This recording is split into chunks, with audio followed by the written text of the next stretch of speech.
All right. Well, good morning, everyone. Thomas Montgomery, it's great to be with you this Thursday morning. Today is August 28th, 2025. We're just about to wrap up the month of August and then looking forward to a very profitable September, hopefully for us all.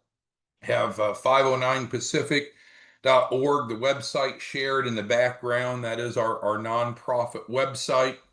And with that, there is some information about quick cash at the top. In the middle, information about getting business funding. And then at the bottom, about being a distribution partner. I do want to mention one thing before we proceed. We're going to do a promotion in the month of September where we're going to waive the branch office license fee. So historically, the branch office license fee has been 10,000. We're going to waive that completely during the month of September. Well, starting now, August 28th, but running through September as a promotion. The only requirement of that is we just want you to be a product of the program. The truth, and this doesn't always feel good, is people don't want to take financial advice from broke people. And I'm not saying any of you are broke, but what we want to do is offer you to run through the ABL program, which we'll talk more about here in a minute, be a walking testimony, show your success. Don't brag, but show your success. Look your success, in terms of how you dress and the car you drive and get you a nice office. But the bottom line is we're going to waive the license fee for the next month for those of you that are agree to go through the process yourself and walk the walk. And that's going to obviously help you be more successful and understand it better. All right, with that being said, let's pull back up the agenda. We have a 501c3 nonprofit. Our organization has a grant, and we have three mandates within that grant, one of which is to improve or increase financial literacy. The second of which is we give away free Shelf Corps, and that's referenced here in the middle of the page. The reason we do that is that provides the platform, if you will, to go get funding, which is number three. Think of it if you and I were in the real estate space and we wanted to build houses. Well, if you want to build a house, what do you need first? You need land because you simply cannot construct a house without land. I guess you could build it on the water, but a floating house is pretty uncommon. So we need land to build a house. We need a fundable entity, a fundable business that's compliant to go be able to access funding. So the Shelf Corp is like the land, and then we build on top of it. Our agenda today is we've already covered number one, just a quick overview of 509 Pacific so you know how to access the grant resources. Today, we're going to talk about some legal loopholes. And so those are some carefully selected words, not just randomly thrown out there. So, of course, everything that we're going to do and talk about and help clients with is legal, compliant, ethical. Loopholes, we mean let's define loopholes. That means that there are strategies, techniques, activities, options that are available that most people don't know about. Doesn't make them wrong, but it's opportunities to accomplish more than you might be able to if you weren't aware of that loophole. For example, Section 179 of the IRS tax code. I suspect we have 638 of you on this morning, pretty big group. I suspect that 90% of you, including me, we have company cars, at least one car. Many of us have multiple company cars. Well, why do we go out and buy company cars? Well, one of which is a legal loophole called Section 179. So we went and bought that Mercedes G63, bought in the company name, not personal name, business name, and we were able to write off that full amount up front rather than depreciating over a number of years. So that's an example of a legal loophole, not what we're talking about today. But if any of you don't have a company car, we should really get you the ABL, use part of that to get you a company car before the end of the year because it's going to give you a massive tax benefit. Third agenda item. So number two, we're talking about legal loopholes, how to get business funding fast. Number three, talk about how to participate in the grant, just three simple steps. And of course, handle Q&A. We're doing a bunch of fundings here at the end of the month. We just got off with Mr. Stokes, just got him approved for 1.7 million through ABL. We're spending a lot of time the end of this week getting deals funded. So we're going to have a bit of an abbreviated training today because there's a lot of deals to get funded today. So let's start with some key concepts for business funding. And you may have heard of some of these before, but if our goal is to go get business funding, we need to have some basic understanding, some common understanding, facts about what it takes to get funding. So let's go through these briefly. So first of all, very commonsensical, but if you want business funding, you need to have a fundable business. A lot of people want to skip that step. It's like, no, just get me the money. Well, you have to have a fundable business or you're not going to get funding. That's too good to be true. You can't just wish it to happen. But of course, that's what we do through our grant funded program. Second of which, and we battle with you all on this more than anything else, there's not just one set of criteria. There's many different lenders, and most lenders have multiple different loan programs. And each of those loan programs may very well have different underwriting criteria. So a big part of what we do is helping clients find the right type of funding. And then secondly, we build the documentation out legally and ethically so they qualify. So I would never want you to walk away from our conversations thinking, well, we can get anyone approved for any type of funding. I don't think that's a true statement, but we can get everyone approved for some type of funding. We guarantee a minimum of 100,000, but the average is closer to 1 million. Number three, we need to understand not only number two, that there's underwriting criteria for each type of funding that varies, but it normally is going to be some combination of the three C's. So in business funding, there's credit, collateral, capacity. With credit, there's two types of credit, business credit and personal credit. Not all sources of capital, not all loans, not all financing looks at all three, but all are going to look at least one of the three C's. We must have at least one of the three C's. Now you might say, well, that sucks. I've got a client, they don't have any of the three C's. That's okay. That's what we're here to do, which we'll talk more about in a moment. We're technical advisors, so we can help them build their personal or business credit. We can help them build their collateral, and or we can help them build their capacity, which means cash flow. And part of capacity are financial projections, by the way. So again, tying to a couple of these points, it's crucial that we not just say we want money. We need to, our first goal needs to be, I want to have a fundable business, but then we have to continue on. I want it fundable for X. I want it fundable for an SBA loan. I want it fundable for an asset-based loan. I want it fundable for a revenue-based loan. There's different categories, but we need to find the right type of funding based upon each client's wants, needs, and mitigating circumstances. So that's what you and I do. You and I are considered technical advisors. We're not considered lenders. We're not even really considered loan brokers. We're the technical advisors. You and I, we fix imperfect businesses so they're good enough to get funding. And we want to do that as quickly as possible, of course. So when it comes to business funding, there's many different options and there's thousands and thousands of lenders, but the easiest approach is to categorize it, to stratify it, to separate it into two categories, because these are the main two. So are there others? Of course, but let's focus on the main two. And that would be SBA loans and ABL.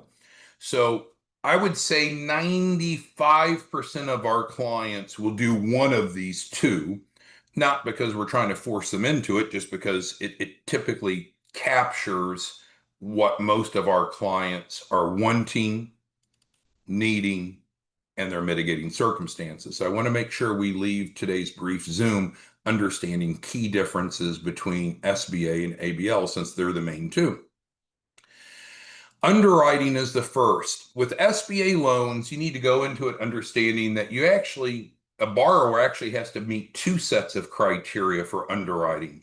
the SBA approved lender plus the SBA rules themselves. And in general, just simply stated, SBA loans, you're typically expected to meet all three C's. And that's doable, but more challenging.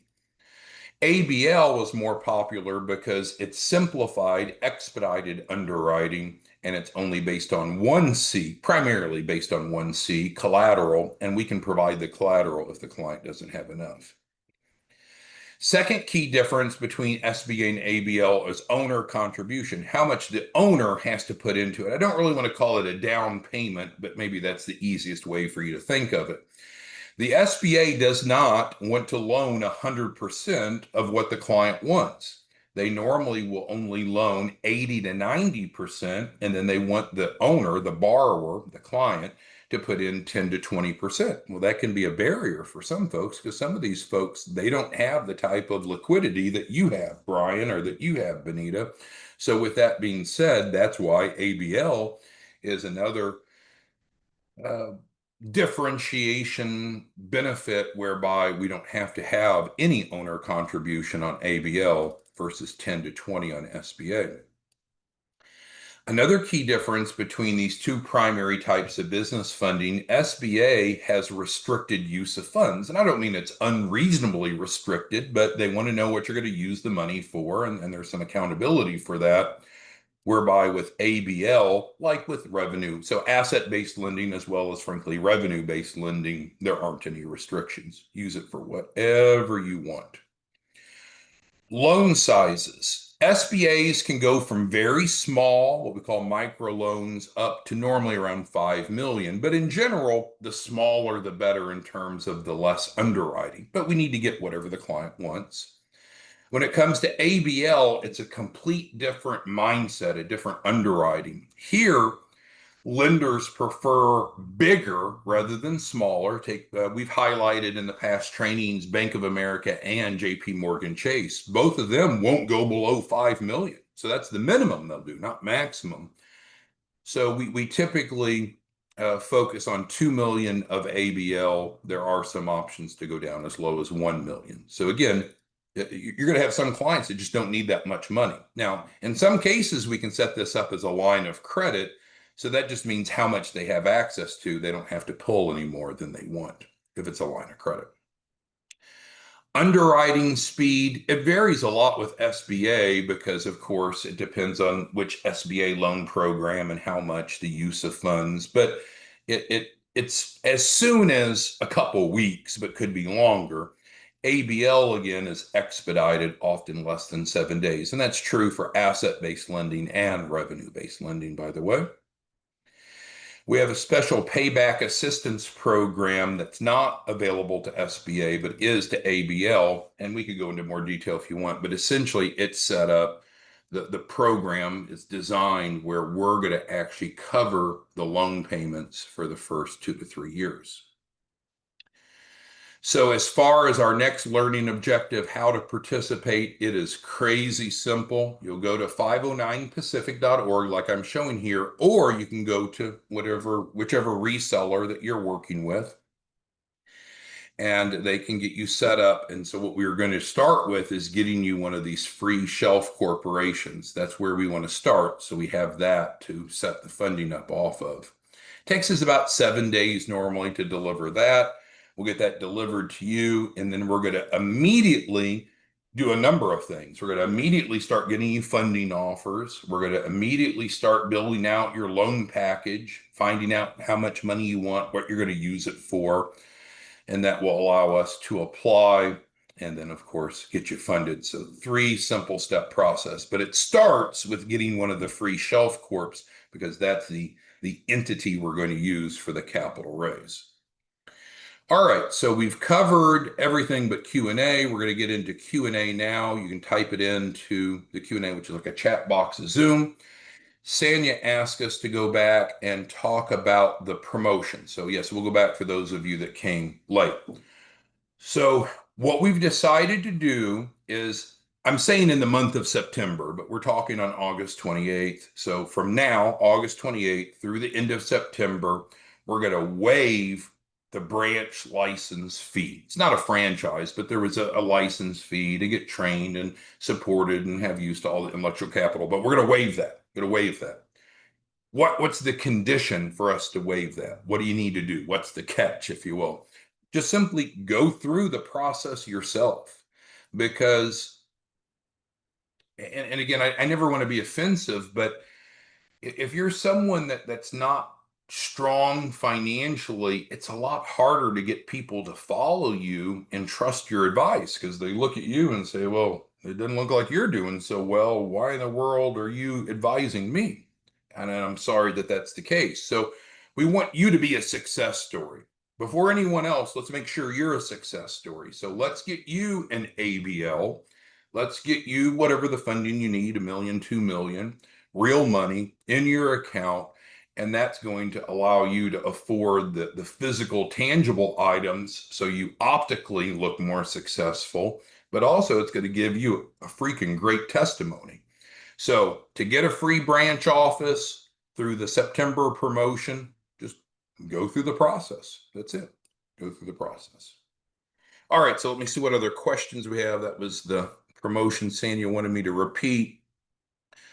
Farah asked how many branch offices. I think we just need to start with one. I know a lot of you are go-getters, but let's start with one. Let's get one up. Let's get it operating. Let's get it profitable. And if you demonstrate that you're good at that, then we can, of course, replicate it. That's not a problem. But let's start with one.